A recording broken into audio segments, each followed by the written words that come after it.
ในปัจจุบันข้าพเจ้าจะบอกท่านเกี่ยวกับวิธีการลงทะเบียนใน1เคมได้อย่างง่ายดายและไวจากอุปกรณ์ใดหนึ่งเพื่อให้ได้รับผลกำไรใหญ่โดยการพนันกีฬา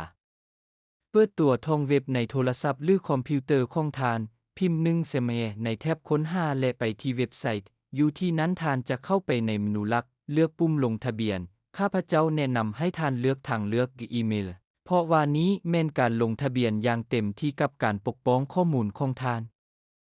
ในที่นี้ท่านเลือกประเทศสกุลเงินภาคพื้นใส่ที่อยู่อีเมลของท่านชื่อนามสกุลและเบอร์โทรศัพท์สำหรับการปกป้องสร้างรหัสผ่านที่เข้มแข็งและใส่รหัสโปรโมชั่นย้อนซึ่งให้200%ให้กับเงินฝากของท่านและกดปุ่มลงทะเบียนค่อยจะออกรหัสโปรโมชั่นให้กับเจ้าในคำเห็นข้างลุ่มนี้วิดีโอหลังจากนั้นตื้มเงินใส่บัญชีของท่านด้วยวิธีที่ง่ายและได้รับ